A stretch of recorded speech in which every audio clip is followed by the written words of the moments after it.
Imagine une vie dans laquelle chaque journée a un sens, où tes actions, tes pensées et tes décisions avancent toutes dans la même direction, de manière organisée et solide. Ça a l'air difficile, n'est-ce pas? Mais les stoïciens savaient qu'en l'absence d'ordre, la vie finit inévitablement par s'effondrer. Sans plan, chaque problème te submerge, chaque distraction te vainc et chaque émotion te domine.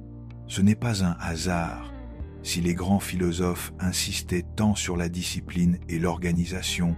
Aujourd'hui, je vais te dévoiler 12 leçons essentielles du stoïcisme pour que tu puisses prendre le contrôle total de ta vie.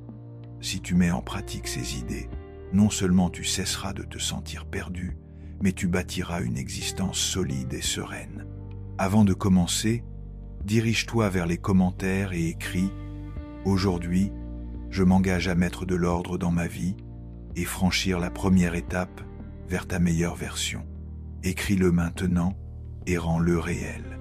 Mais avant de commencer, comme d'habitude, si tu trouves de la valeur dans ces vidéos, je t'encourage à t'abonner et à activer les notifications pour être au courant des dernières nouveautés. Commençons. Leçon 1, réveille-toi. Ta vie ne va pas se remettre d'elle-même en ordre. C'est la vérité que beaucoup fuient, tant que la douleur reste supportable, jusqu'à ce qu'elle devienne insoutenable. On nous a appris à attendre, à avoir foi en ce que quelqu'un ou quelque chose viendra nous sauver, résoudre nos problèmes, nous offrir une nouvelle chance, sans que nous ayons à lever le petit doigt. Mais la dure réalité est celle-ci. Personne ne viendra te sauver. Il n'existe ni mentor, ni partenaire, ni ami, ni patron, ni gourou, capable de faire à ta place le travail que toi seul peux accomplir.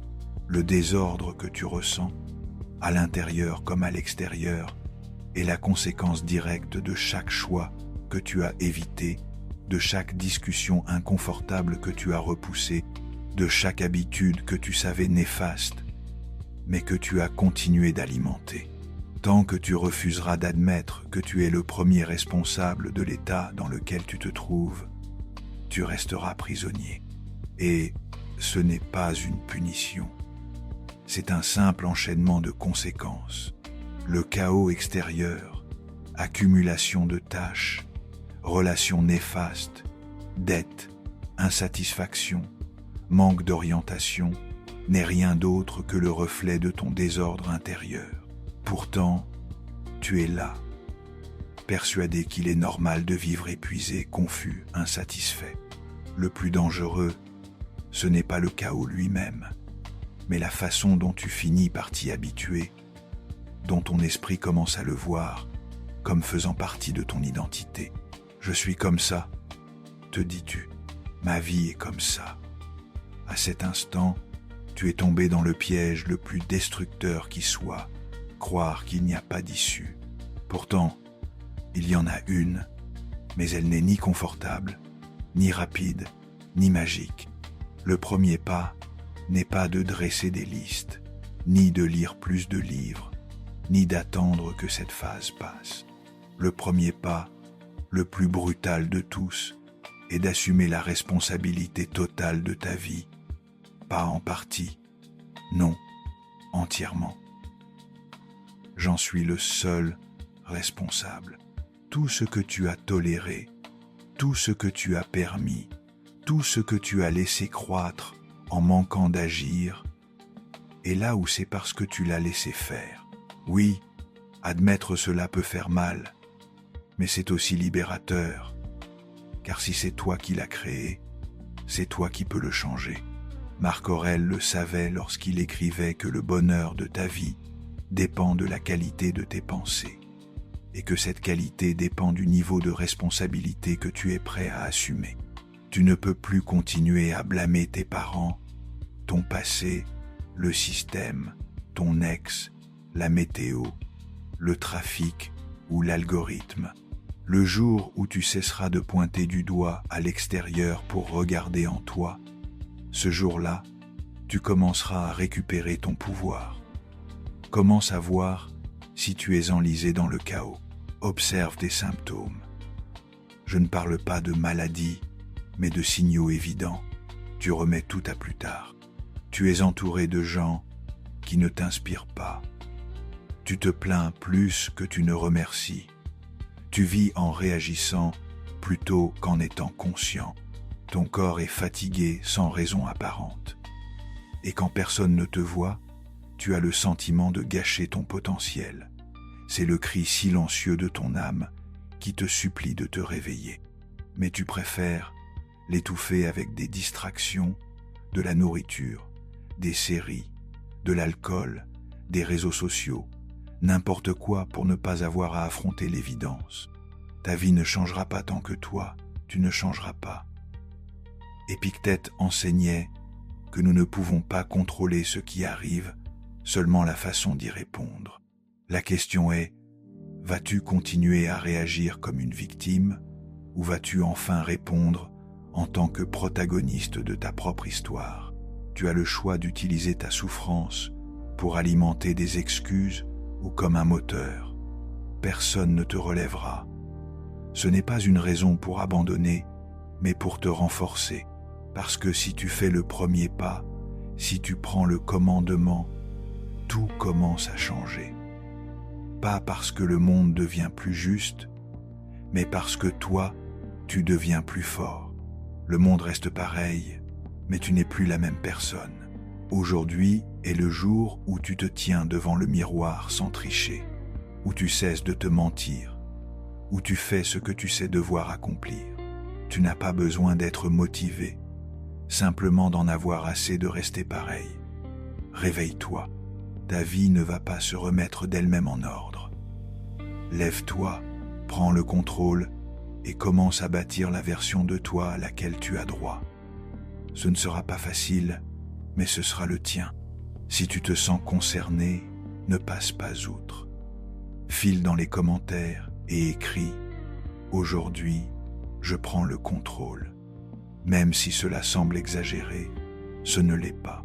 Parce que ce que tu fais chaque jour, heure après heure, tâche après tâche, détermine silencieusement qui tu es et qui tu deviens. Ce ne sont pas tes pensées à ton endroit qui façonnent ta vie, mais ce que tu fais de ton temps, chaque fois que tu acceptes, que tu dis « oui » à quelque chose qui ne te tient pas à cœur, tu vends une partie de ton existence. Et pas en échange de liberté, mais de distraction, de validation, d'une fausse impression de mouvement. Il y a une vérité inconfortable que beaucoup fuient. Si tu ne conçois pas ton emploi du temps, quelqu'un d'autre le fera à ta place. Et ce quelqu'un peut être ton patron, le flux constant de tes réseaux sociaux, tes peurs, ou n'importe quelle personne assez futée pour tirer parti de tes indécisions. Le temps, à la différence de l'argent, ne se met pas de côté. Soit tu l'investis, soit tu le gaspilles. Il n'y a pas d'entre-deux. On nous a fait croire qu'être débordé est un signe de réussite, que si tu ne cours pas dans tous les sens, si tu ne réponds pas à des messages sans arrêt, si tu n'es pas en réunion toute la journée, alors tu perds ton temps. Pourtant, être occupé n'équivaut pas à être productif. En fait, beaucoup de ceux qui travaillent le plus avancent le moins. Pourquoi ? Parce qu'ils manquent de clarté, qu'ils confondent agitation et progrès, que leur agenda n'est pas construit avec intention, mais à partir de réactions. Le résultat, des journées passées à gérer des urgences plutôt que ce qui est important. Les semaines se répètent et les années s'envolent en te laissant l'impression d'avoir fait énormément de choses sans avoir accompli grand-chose. Marc Aurèle le disait déjà depuis des siècles, « N'agis pas comme si tu devais vivre 10 000 ans. La mort te talonne. Autant que tu respires, autant que c'est possible, sois bon envers toi-même. Être bon envers toi-même suppose de respecter ton temps. Ton calendrier ne devrait pas être une prison, mais le reflet de tes priorités les plus profondes. La plupart des gens ne programment pas leur journée. ils la subissent. Ils se lèvent, puis consultent immédiatement leur téléphone, offrant au monde un accès direct à leur attention. Dès là, tout se fait en roue libre. Ils bondissent d'une tâche à l'autre sans intention, réagissent aux urgences, repoussent l'essentiel et finissent épuisés le soir, insatisfaits. Cela te parle? Alors tu as besoin de plus qu'une liste de tâches. Tu as besoin d'une philosophie de vie appliquée à la maîtrise du temps. Cela commence par une question d'une sincérité implacable. À quoi ressemblerait ma journée si je me respectais vraiment? Si tu considérais à sa juste valeur ton énergie, ton esprit, tes rêves, à quoi dirais-tu oui et à quoi dirais-tu non? Concevoir un planning qui fonctionne pour toi ne consiste pas à le surcharger d'activités. C'est apprendre à choisir avec conscience. Il s'agit de donner la priorité à ce qui te rapproche de la vie que tu désires bâtir et de supprimer sans culpabilité ce qui fait simplement remplissage. Parfois, la meilleure manière d'être productif, c'est de déterminer tout ce que tu ne feras pas. Commence modestement. Bloque des moments pour réfléchir, créer, prendre soin de ton corps. Protège ces plages horaires comme si elles étaient sacrées, parce qu'elles le sont. Ce qui n'est pas inscrit à ton agenda n'est pas inscrit dans ta vie. Désirer du temps rien que pour toi ne suffit pas. Tu dois le planifier, lui faire de la place. Et oui, il te faudra apprendre à dire non sans justification inutile ni te sentir coupable. Chaque non, prononcé depuis le respect de toi-même, est un oui à ta paix, à ta concentration, à ton évolution. Épictète enseignait que la liberté ne consiste pas à pouvoir faire ce qu'on veut, mais à ne pas être esclave des désirs d'autrui. Dire non n'est pas égoïste, c'est faire preuve de conscience. Car si toi, tu ne défends pas ton temps, personne ne le fera à ta place. Ta vie est faite de tes journées. Tes journées sont faites d'heures et tes heures sont faites de décisions. Si tu ne décides pas, d'autres le feront pour toi sans se soucier de ton intérêt. Reconnais-le, ton agenda n'est pas qu'une simple feuille ou une application. C'est ton âme tracée en minutes. Chaque case vide est une opportunité.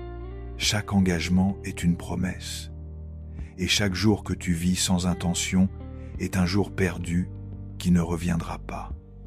Si tu es prêt à cesser de réagir pour commencer à concevoir, va en commentaire et écris. Aujourd'hui, je deviens l'architecte de mon temps. Ce sera la première étape pour reprendre en main ta vie. Leçon 3. Des rituels qui te sauvent la vie, ce n'est pas de l'exagération. Ces petits moments censément insignifiants au début et à la fin de ta journée déterminent si tu bâtis ton existence avec intention ou si tu la subis en mode pilote automatique. Les 30 premières minutes après ton réveil et les 30 dernières avant de dormir sont sacrées. Ce sont les portes par lesquelles entre l'énergie qui façonne ta journée ou le chaos qui la détruit. Ce que tu fais au réveil n'est pas un détail. C'est une déclaration. Tu dis au monde et à toi-même qui est aux commandes. Et si ton premier réflexe consiste à allumer ton téléphone, à te plonger dans tes messages, les infos, les réseaux ou les urgences en attente, tu viens de céder le gouvernail de ta vie à des forces extérieures. Tu as abdiqué ta clarté mentale avant même de prendre ton premier café.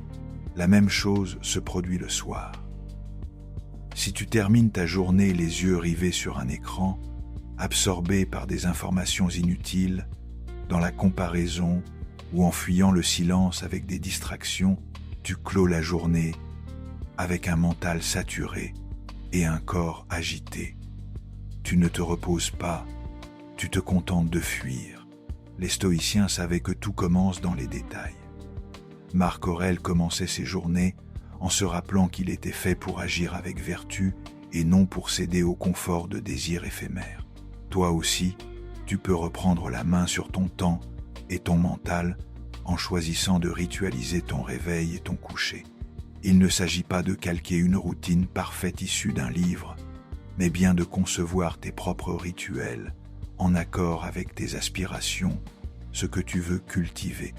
Peut-être s'agira-t-il d'écrire tes pensées avant que le tumulte du monde ne vienne les étouffer. Peut-être liras-tu quelque chose qui enrichisse ton esprit.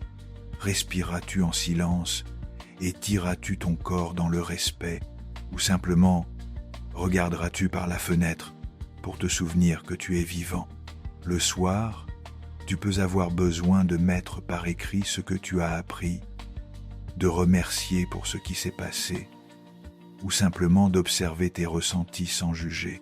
Clore ta journée avec intention, comme on baisse le rideau, en sachant qu'il y aura une nouvelle représentation le lendemain. Ce genre de rituel ne se contente pas d'apaiser l'esprit, il forme le cerveau à trouver l'ordre au milieu du chaos. Le problème, c'est que nous avons sous-estimé le poids du quotidien. Nous pensons qu'il faut une révélation ou un retournement monumental pour changer de vie, alors qu'en réalité, ce sont les petits gestes répétés avec conscience qui lui donnent forme. Ces premières et dernières décisions de la journée ont un effet domino. Si tu commences en désordre, tout le reste sera entraîné par le désordre. Le son, 4 ton environnement, reflète ton esprit. Ce n'est pas une simple métaphore, c'est un fait que tu peux vérifier immédiatement. Regarde autour de toi, ton bureau, ta chambre, ta cuisine, ta voiture. Que vois-tu? Du désordre, du bric, brac, des objets éparpillés depuis des jours, des semaines, voire des mois. Rien de tout cela n'est anodin. C'est le prolongement visible de ce qui se passe en toi, et même si tu essaies de te convaincre que ta créativité a besoin de ce chaos ou que tu rangeras quand tu auras le temps, la vérité, c'est que ce désordre extérieur nourrit ton désordre intérieur. Chaque objet hors de sa place, chaque coin négligé, chaque espace en attente d'une décision indéfiniment reportée épuise ta force vitale. Insidieusement, tu ne t'en rends pas compte sur le moment, mais tu le ressens. Un manque de clarté, une forme d'anxiété diffuse, de la fatigue sans motif apparent. Ton environnement sabote ton équilibre émotionnel, et si tu ne t'en occupes pas, tu demeureras coincé. Le désordre n'est pas qu'un souci esthétique, c'est un problème mental. L'accumulation matérielle est souvent une forme d'évitement. Tu conserves des objets au cas, ou des vêtements que tu ne portes plus, des papiers, des archives, des souvenirs qui prennent de la place, sans t'apporter quoi que ce soit. Sans t'en rendre compte, tu répètes le même schéma dans tes émotions, tes pensées et tes relations.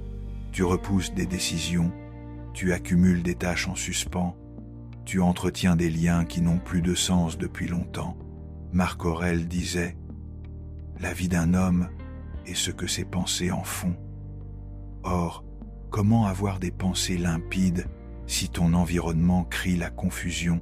Tu dois prendre les choses en main, pas depuis la rigidité, mais avec lucidité.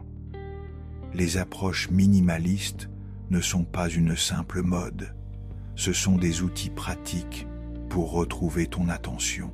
Il ne s'agit pas de tout jeter, mais de ne conserver que ce qui compte vraiment. Le premier pas est simple, mais puissant. Choisis un petit espace, ton bureau, ton sac ou un seul tiroir et débarrasse-le avec intention. Pour chaque objet, demande-toi, cet objet m'apporte-t-il une réelle valeur ou fait-il juste occuper l'espace? En ai-je réellement besoin ou est-ce que je le garde par inertie? Fais-le sans culpabilité, avec fermeté et recommence dans d'autres endroits un par un. Tu ressentiras un soulagement. Non seulement le lieu sera plus agréable, mais ton esprit respirera. Organiser ton environnement est une déclaration silencieuse. Tu te prends au sérieux. Tu décides de ne plus vivre entouré de brouhaha, visuel ou mental, et de créer les conditions pour concentrer ton énergie sur l'essentiel. Tu veux plus de productivité? Commence par l'ordre. Plus de créativité? Libère de l'espace. Plus de paix? Enlève tout ce qui est superflu. L'esprit a besoin à la fois de structure et de liberté. Un lieu bien rangé n'est pas synonyme de rigidité, mais de fonctionnalité. Un espace qui te rappelle tes priorités. Il ne doit pas être parfait, mais porteur d'un but.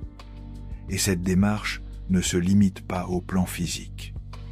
Tu dois aussi mettre de l'ordre dans ton environnement émotionnel. Les gens qui n'apparaissent que pour se plaindre, les habitudes qui sapent ta discipline, les routines que tu perpétues par pure habitude.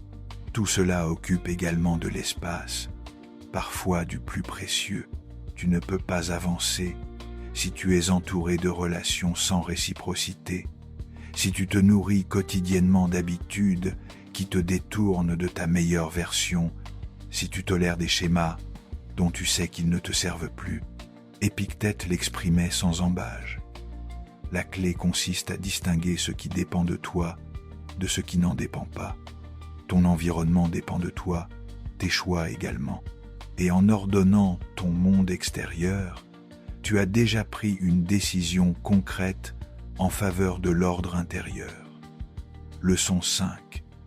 Planifier ou périr. Planifier ou périr. Cela peut sonner comme un drame, mais c'est la vérité. Sans planification à long terme, tu es condamné à passer ta vie à éteindre des incendies, sans comprendre pourquoi ils se déclarent. Et le pire, c'est que tu as l'impression d'être en mouvement, alors qu'en réalité, tu n'avances pas. Tu fais, mais au final, rien ne change. Tu es fatigué, sans te rapprocher de ce que tu veux vraiment. Pourquoi? Parce que tu n'as aucune direction, que tu confonds l'urgent et l'important, parce que tu réagis au lieu de concevoir. Et c'est précisément la conception, la vision, la réflexion stratégique qui transforme une vie agitée en vie pleine de sens. Penser à long terme ne signifie pas renoncer au présent. C'est ce qui lui donne justement un sens. C'est saisir que chacune de tes décisions aujourd'hui construit ou détruit la personne que tu seras demain. Épictète le résumait clairement. Ne te laisse pas emporter par la situation. Réfléchis aux conséquences. Nous vivons cependant dans une culture qui place l'immédiateté sur un piédestal. La gratification est instantanée. Ce qui est urgent est sacralisé et l'on méprise la planification. Et voilà pourquoi on confond activité et progrès. On se focalise pourtant sur la semaine en cours sans jamais contempler l'année ni même la décennie. Ton toi du futur n'a pas besoin que tu sois parfaite aujourd'hui. Il a besoin que tu te mettes en route, que tu réfléchisses, que tu fasses des choix avec intention, que tu te demandes « Est-ce que je me rapproche de la vie que je veux ?» Avoir une visée stratégique n'est pas réservé aux PDG ou leaders, mais à tous ceux qui ne veulent pas gaspiller leur vie. C'est s'asseoir avec soi-même et déterminer qu'est-ce que je veux réaliser cette année. Quel serait un vrai pas en avant? À quoi ressemble pour moi une vie bien vécue? Puis, une fois que tu as un cap, tu le décomposes, tu le découpes pour le traduire en étapes concrètes. Les grands objectifs ne s'atteignent pas par la seule force de volonté, mais par la structure. Les objectifs annuels ne servent à rien si tu ne les transformes pas en actions mensuelles, et ces objectifs mensuels n'ont de sens que si tu en fais de vraies tâches pour la semaine. Celui qui omet ce travail se retrouve coincé entre l'anxiété de ce qu'il désire et la culpabilité de ne rien faire pour y parvenir, ce qui le paralyse. Segmenter, structurer, décider. Ne le fais pas une fois pour tout oublier juste après. Reviens-y chaque semaine, ajuste, recalibre, mais ne vis plus ta vie en mode improvisation, comme si ton temps n'avait pas d'importance. Marc Aurèle, au milieu des guerres et de ses responsabilités impériales, trouvait du temps pour écrire, réfléchir, prévoir. Pourquoi ne pourrais-tu pas en faire autant, toi qui n'es pas encore empereur? La planification ne fait pas que te donner une direction, elle te procure aussi la paix, elle diminue le bruit, évite de courir sans savoir pourquoi, et plus important encore, elle te rappelle que tu n'es pas à la merci du chaos, que tu peux agir avec recul. Penser sur le long terme impose aussi de renoncer à certaines choses. Tu ne peux pas tout faire, tu ne peux pas dire oui à chaque opportunité, à chaque envie. Tu dois considérer ton énergie comme une ressource limitée, parce qu'elle l'est. Et si tout est important, alors plus rien ne l'est vraiment. Il te faut choisir, te focaliser. Chaque fois que tu dis « oui » à quelque chose sans y réfléchir, tu dis « non » à ce qui pourrait véritablement changer ta vie. L'art de planifier est aussi l'art de hiérarchiser. Et cela exige du courage, le courage de décevoir les attentes des autres pour honorer ta vision intérieure. Ne confonds pas mouvement et progrès. Être occupé ne signifie pas progresser. Seul celui qui planifie, évalue et rectifie peut certifier « Aujourd'hui, je suis plus avancé qu'hier ». Le reste n'est qu'une illusion de progrès, un épuisement sans lendemain, un effort sans objectif. Planifie ou péris. Pas parce que tout se déroulera comme prévu, mais parce que sans plan, tu te transformes en satellite, tournant autour de l'urgence, de l'extérieur, du trivial. Si tu es prêt à cesser d'improviser pour commencer à construire ta vie avec une vraie vision, va en commentaire et écris « À partir d'aujourd'hui, mon futur a un plan ». Ce sera la première étape pour arrêter de survivre et commencer à être le chef d'orchestre de ton existence. Leçon 6, ce que tu consommes influence ta pensée. Ce n'est pas une passade ou quelques jolis termes de productivité, c'est une nécessité urgente, car même si tu ne t'en rends pas compte, ce que tu consommes chaque jour avec tes yeux et tes oreilles façonne peu à peu ton esprit, ton humeur et ta manière de réfléchir. Je ne parle pas seulement de nourriture, mais aussi de ce que tu vois sur les réseaux sociaux, de ce que tu entends aux infos, de ce que tu lis, des gens à qui tu parles, de tous ces stimuli que tu laisses entrer sans filtre dans ton système nerveux.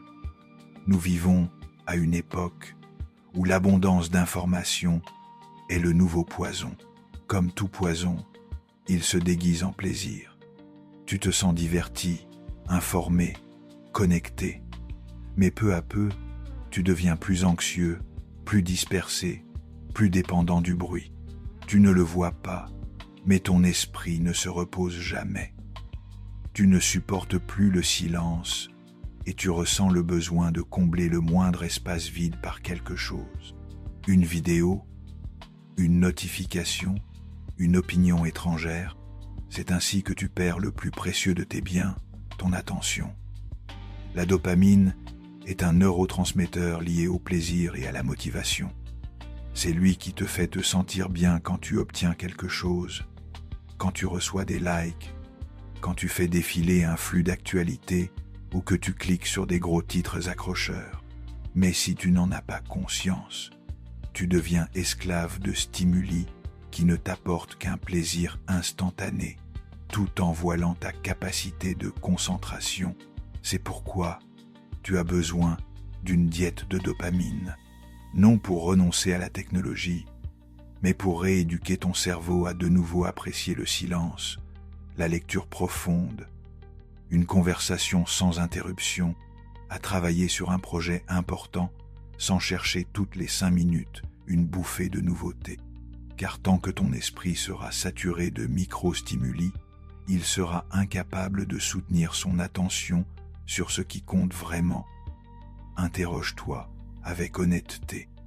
Ce que je consomme au quotidien nourrit-il mon esprit ou le remplit-il simplement de bruit? Lire n'est pas la même chose que défiler sans fin. Écouter une vraie discussion n'est pas la même chose que se noyer dans un flux d'opinions creuses. Choisir consciemment ce que tu laisses entrer dans ton esprit n'est pas la même chose que laisser l'algorithme décider pour toi. Épictète disait « Ce n'est pas ce qui t'arrive qui compte, mais l'interprétation que tu en fais. » Or, si ton esprit est encombré d'absurdités, comment prétendre interpréter la vie avec sagesse? Commence à curer ton environnement numérique. Nettoie régulièrement ta liste de contacts, tes fils d'actualité. Désabonne-toi des chaînes et contenus qui ne font qu'alimenter la plainte, la comparaison, le drame. Tu n'as pas besoin d'être au courant de tout ce qui se passe dans le monde, tout le temps. Tu n'as pas besoin d'avoir une opinion sur chaque sujet tendance. Tu as besoin de clarté, de concentration.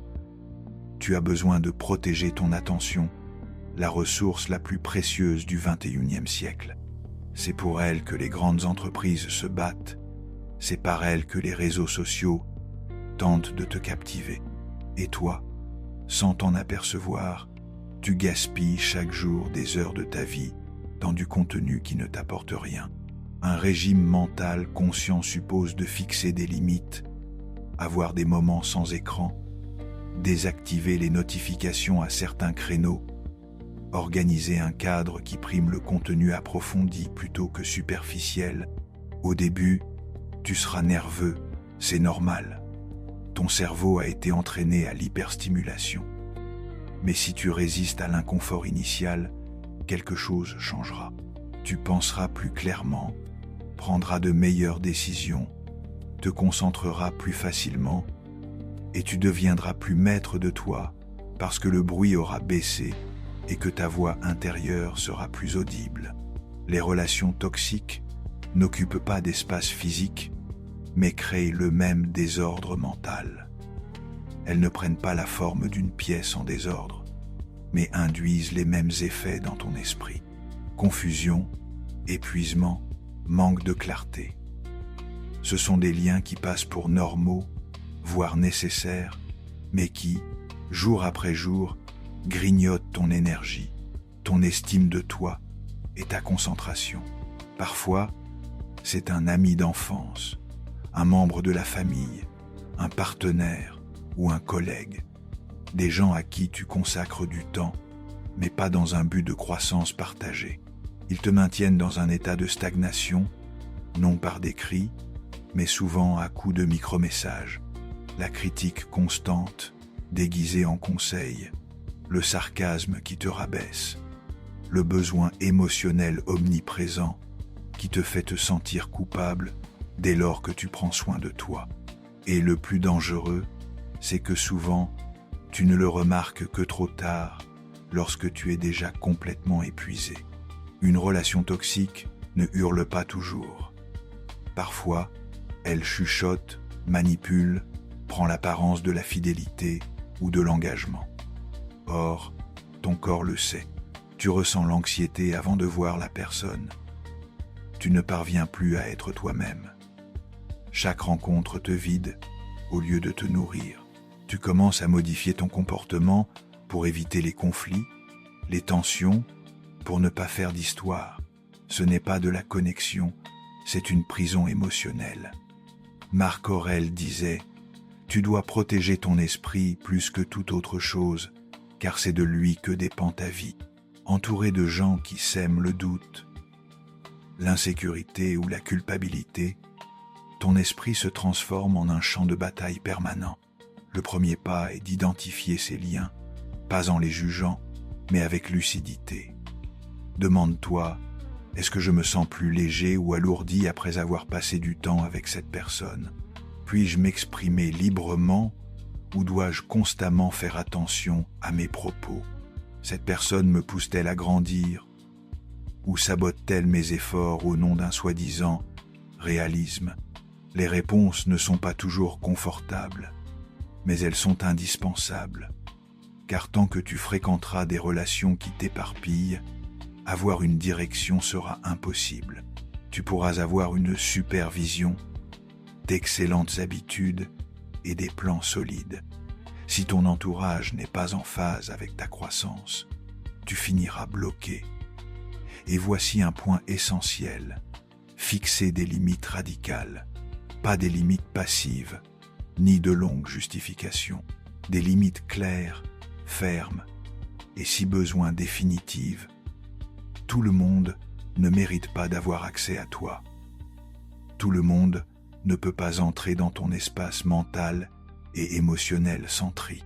Tu as le droit de choisir avec qui tu partages ton temps, ton énergie, ta vulnérabilité.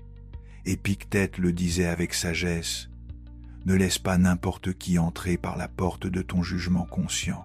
Ce n'est pas de l'égoïsme, c'est prendre soin de ta santé mentale, c'est de l'amour propre, c'est comprendre que ta paix vaut plus que tout lien fondé sur l'habitude ou le passé.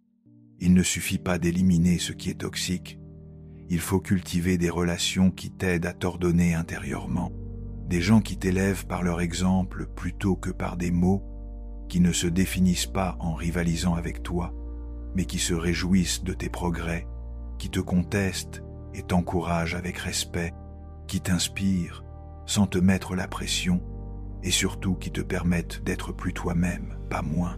Ces relations ne se contentent pas de t'apporter du calme, elles t'apportent une direction claire, car elles t'alignent avec la version de toi que tu veux construire. Apprends à t'entourer de gens qui t'harmonisent et non qui te dispersent. Parfois, cela implique de passer plus de temps seul, et c'est très bien. Le silence choisi vaut bien mieux que le tumulte émotionnel d'une relation dysfonctionnelle. Mieux vaut une vraie conversation avec toi-même que 10 discussions de surface avec des gens qui ne te comprennent pas. La solitude choisie est bien plus nourrissante que la compagnie qui fait mal. Quand tu nettoies ton environnement émotionnel, ton esprit s'éclaircit, ton corps se détend et la vie se réorganise de l'intérieur vers l'extérieur. Si tu es prêt à cesser de tolérer les relations qui ne t'honorent pas, va en commentaire et écris « Je choisis de m'entourer de personnes qui m'alignent ». Ce sera ton premier pas vers l'harmonie émotionnelle et ton bien-être t'en remerciera. Leçon 8. Ton corps, c'est aussi de l'organisation. Ton corps n'est pas un accessoire distinct de ton esprit. Ce n'est pas un simple véhicule. Il est le premier environnement, l'espace physique où tout ce que tu rêves, penses, ressens et décides prend place. Le négliger ou le traiter comme quelque chose de secondaire est une erreur qui, tôt ou tard, te coûtera cher, car l'état de ton corps conditionne directement ta clarté mentale, ton énergie, ta capacité de concentration et ton équilibre émotionnel. Comment espérer de la concentration, de la sérénité, de la volonté si ton corps est exténué, enflammé, déconnecté de toi? La liaison est profonde. Quand ton corps bouge, ton esprit se réorganise. Le sport n'a pas pour seule finalité l'apparence ou la santé physique. C'est un outil quotidien de nettoyage mental. Chaque fois que tu fais bouger ton corps, tu purges des tensions accumulées, tu augmentes la dopamine, naturellement, tu oxygènes le cerveau, tu améliores ton humeur. Pas besoin de t'entraîner comme un athlète olympique, ni de te compliquer la vie. Prends de petites habitudes quotidiennes, marcher avec conscience, t'étirer au réveil, soulever quelques poids de manière raisonnée, pratiquer une respiration profonde en bougeant. L'important, ce n'est pas l'intensité, c'est la constance. Le mouvement quotidien n'est pas un caprice, c'est un acte d'organisation intérieure. Le repos est tout aussi essentiel. Nous vivons dans un monde qui voue un culte au fait d'être constamment actif, qui jauge ta valeur personnelle à ta productivité, mais qui oublie que la récupération n'est pas une perte de temps, c'est un investissement dans ta clarté. Un esprit saturé n'a pas besoin de davantage de café, mais de plus de sommeil réparateur. Un corps fatigué n'a pas besoin de plus de motivation, il a besoin de répit. Marc Aurèle le comprenait. N'use pas tes forces au-delà de tes limites naturelles. Le repos, le sommeil récupérateur et les pauses conscientes sont les fondements essentiels d'une vie bien orchestrée, pas des luxes. Tu ne peux pas non plus parler d'organisation corporelle sans aborder l'alimentation. Manger ne concerne pas seulement ton corps, c'est aussi directement lié à ton esprit. Les sucres raffinés, les produits ultra transformés, l'alcool excessif n'abîment pas que ton apparence. Ils sapent aussi ta clarté, ton énergie, ton focus.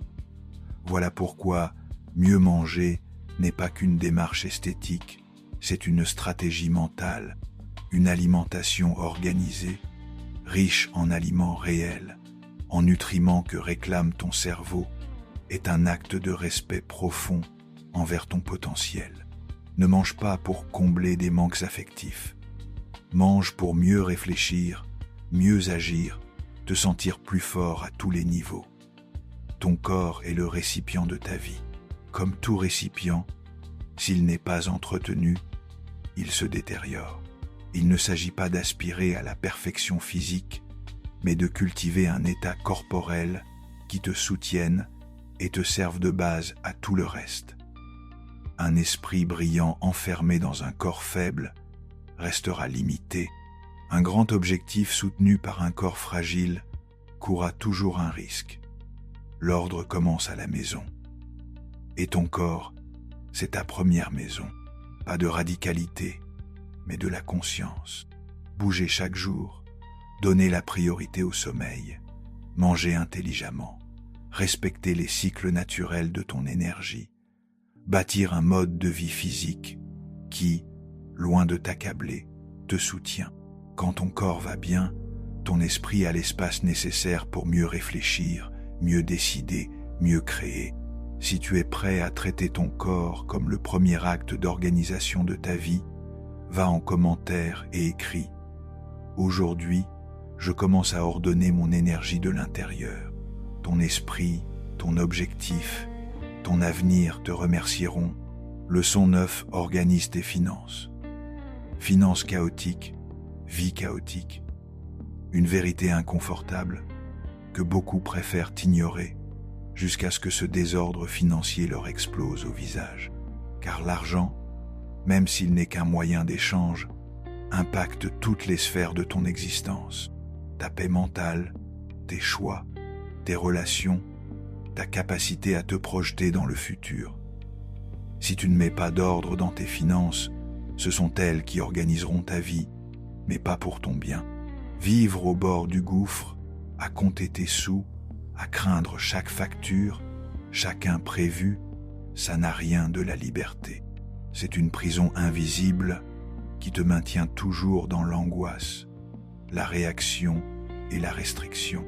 Et même si tu te dis que tout ne tourne pas autour de l'argent, la vérité est que sans contrôle financier, il est quasiment impossible de maîtriser quoi que ce soit d'autre. La première étape n'est pas de gagner plus, ni de demander une augmentation ou de lancer une start-up du jour au lendemain. La première étape, c'est de construire un système de pilotage financier, même minimal. Savoir ce qui entre, savoir ce qui sort et savoir à quoi tu dépenses chaque centime. Ce n'est pas palpitant ni glamour, c'est juste de la discipline. C'est du respect pour ton énergie. Chaque pièce qui te passe entre les mains représente une partie de ta vie investie. Si tu ne la gères pas avec soin, c'est ta propre énergie que tu méprises. Marc Aurèle disait qu'il faut traiter son esprit comme un objet sacré. Aujourd'hui, on pourrait y ajouter qu'il faut traiter son argent avec la même vénération, car il reflète ton esprit en acte, qu'il soit ordonné ou brouillon. Le contrôle financier ne consiste pas à tout restreindre, ni à vivre dans la pauvreté, mais bien à acquérir de la lucidité. Chaque dépense a un sens. Apprendre à dépenser intentionnellement et non par pulsion. Car chaque fois que tu achètes pour étouffer une émotion, pour combler un vide, pour impressionner les autres, tu perds non seulement de l'argent, mais aussi du contrôle. Et le contrôle que tu abandonnes dans ces petites décisions se transforme en crise quand le chaos atteint son paroxysme. Combien de fois as-tu justifié un achat en disant « je le mérite » alors qu'en réalité tu te payais de l'anxiété en perspective. Épictète enseignait la distinction entre ce qui dépend de nous et ce qui n'en dépend pas. Tes habitudes de dépenses dépendent de toi, tes décisions financières aussi. Leçon dit, la technologie, ton allié ou ta geôlière. La décision est sans appel. Chaque jour, tu te trouves face à ce choix, parfois sans même t'en rendre compte. La technologie peut décupler ton temps, élargir tes capacités d'organisation et simplifier ta vie d'une façon jadis inimaginable. Ou bien elle peut morceler ton attention, éparpiller ton esprit et te piéger dans des boucles de distractions infinies. L'outil en lui-même n'en est pas la cause. Tout dépend de l'usage que tu en fais. Tu peux recourir à différentes applis et outils numériques pour accomplir plus, te concentrer davantage, structurer ta vie de manière plus intentionnelle. Ou bien tu peux finir enchaîné, esclave des flux de notifications, du défilement illimité, de l'illusion d'être connecté alors que tu t'éloignes de toi-même. Le premier pas, c'est d'en être conscient, d'employer la technologie comme un moyen, non comme une finalité. Tu n'as pas besoin de supprimer ton smartphone, ni de fuir le monde digital.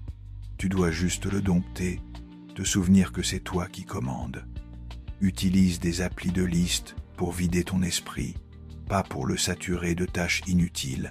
Programme des rappels pour installer de bonnes habitudes, pas pour vivre dans un état d'alerte permanente. Sers-toi de ton calendrier pour concevoir ton emploi du temps, pas pour le surcharger d'activités superflues. Ce n'est pas l'outil, c'est ton intention qui fait la différence. Marc Aurèle évoluait dans un monde infiniment moins saturé de stimuli, mais son conseil est toujours valable.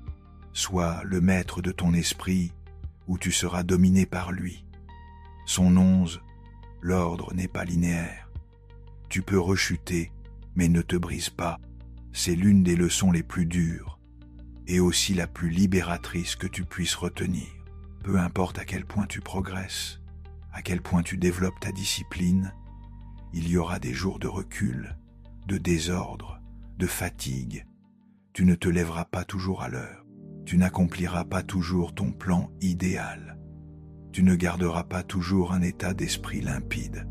Et c'est normal. Tomber n'est pas le problème. Croire que tomber signifie l'échec, voilà le vrai piège. Le chaos véritable ne naît pas de la chute, mais de l'abandon. Tant que tu reviens sur ton chemin, que tu te relèves fois après fois, tu continues de progresser. La vie n'exige pas la perfection, mais une persévérance dans le temps. Accepter les reculs sans baisser les bras est une aptitude déterminante pour la réussite à long terme. Ce n'est pas de l'auto-indulgence, ni une excuse. C'est du pragmatisme. Épictète l'enseignait. Ce n'est pas ce qui t'arrive, mais ta manière de réagir qui compte. Quand tu trébuches, quand tu interromps une série de victoires, quand tu t'écartes de tes habitudes, ta première impulsion peut être de te punir, de tout laisser tomber, de déduire que tous tes efforts étaient vains. Cette histoire, c'est un piège. Chaque chute est une possibilité de redémarrer. Et les redémarrages délibérés constituent l'un des pouvoirs les plus sous-estimés à ta disposition. Ne cherche pas à te sentir motivé, ni à ce que tout soit de nouveau parfait. Décide tout simplement de repartir, dès aujourd'hui, avec ce que tu as, d'où tu es. La véritable discipline n'est pas rigide, mais flexible, une structure sans inflexibilité. Un arbre trop rigide se brise dans la tempête, un arbre qui plie mais ne cède pas survit. L'ordre comme un acte d'amour propre, non comme une contrainte extérieure, non comme une injonction rigide, mais comme un engagement intérieur, profond, envers toi-même. Le vrai ordre ne naît pas de l'obsession du contrôle, mais de la vénération pour sa propre vie. Chaque espace que tu nettoies, chaque habitude que tu développes, chaque routine que tu respectes, n'est pas seulement une démonstration d'efficacité, c'est une preuve de respect. C'est te rappeler que ton temps, ton énergie et ton existence méritent d'être traités comme quelque chose de précieux. Quand tu comprends cela, ta perspective se métamorphose. Ranger n'est plus cocher la case d'une corvée, mais affirmer que ta vie compte, que tu n'es pas là pour végéter dans le chaos, mais pour construire avec détermination. Chaque petit acte d'organisation, clore ta journée correctement, préparer ton espace de travail, prendre soin de ton corps, mettre de l'ordre dans ton environnement, devient une prière silencieuse. Je me respecte suffisamment pour créer de la beauté autour de moi. Marc Aurèle nous rappelle de vivre chaque jour comme s'il était le dernier. Et qu'arriverait-il si tu considérais chaque acte banal comme une part de ton héritage personnel? Félicite-toi pour tes progrès, même minimes, car la régularité ne se maintient pas par la tyrannie d'une exigence absolue, mais par la reconnaissance sincère. Chaque petit pas, chaque journée où tu arrives à être un tout petit peu plus ordonné, plus conscient, est une victoire qui mérite en soi d'être vue. N'attends pas que les grands changements. Sois fier aussi de ces gestes silencieux de discipline. Quand tu résistes aux tentations de la dispersion, quand tu choisis l'ordre plutôt que le chaos, quand tu te traites avec respect. Fêter tes avancées, c'est renforcer ta persévérance. Sans joie sur le chemin, l'ordre devient une prison. Avec la joie, il se fait libérateur. Transforme tes routines en rituels riches de sens. Inutile de monter une grande cérémonie, mais imprègne chaque geste de ta volonté. Le matin, au lieu de te ruer sur ton téléphone, prends un moment pour te recentrer. Quand tu ranges ton espace, fais-le comme on honore un temple. Quand tu planifies ta journée, sème la gratitude et la détermination dans chaque tâche. En transformant tes actions quotidiennes en actes sacrés d'amour-propre, ta vie ne ressemble plus à une interminable to-do list, mais à une œuvre en construction, en toute conscience. Ne laisse pas ta vie se dérouler par accident. Ne permets pas que le hasard, la précipitation ou l'inertie décident à ta place. Ton existence peut devenir une œuvre d'art si tu choisis de la créer ainsi.